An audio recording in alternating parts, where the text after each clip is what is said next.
Alright guys, so you just bought or got or built your first ramp. Now, it's really important where we place it on the trail so we can actually practice. So let's talk about different placements in different segments on the trail and how it can benefit us.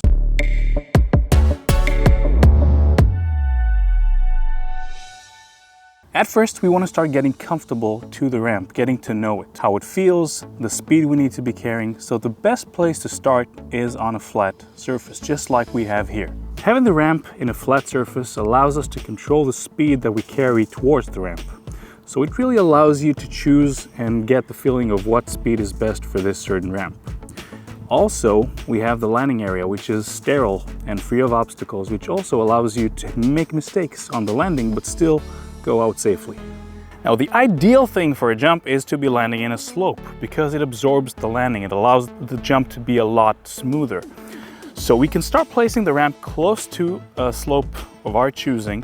It needs to be long and basically not too steep. As you place the ramp near a slope, just remember that there needs to be a distance between where the ramp ends and the slope begins. That distance is determined by the amount of speed that you're carrying. So if you're coming in very fast, you need to have more distance. And if you're coming slow, you need to have less distance. Just remember not to place the ramp right at the beginning of the slope, because then you might overshoot the landing and land on the flat section up ahead.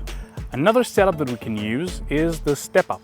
Now, step up is basically defined by two different surface levels. You're approaching at the lower level, putting the ramp in between and landing on the upper level. The step up allows us to practice different things, such as increasing the gap size for once, or landing in lower speeds. So basically think of it as jumping and then landing at the highest point of the jump. So you'll be landing at fairly slow speeds and with very subtle impact. Step-ups are a great way to start practicing bigger ramps, but decreasing the impact on the landing. Just make sure as you start practicing the step-ups that you don't increase the gap just too soon before you start getting the hang of how the ramp actually works.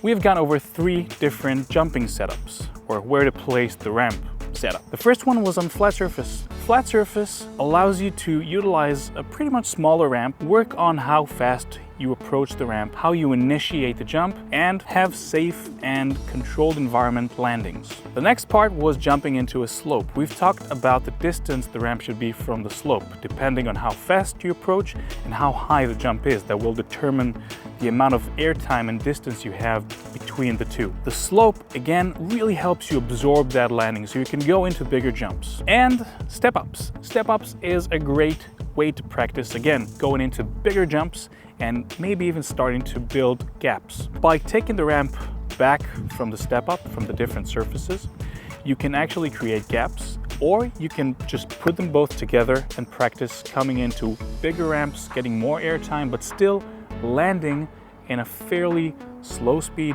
with not a lot of impact on the landing. That's just a taste of how you can set up your jumps. There's a lot more to it, but we don't go into that just right now. If you find this video useful, please share it with your riding buddies, like, comment, and subscribe for more content. And you can also find comprehensive courses on jumping and various skills in our website, ridebox.bike. So see you in the next video.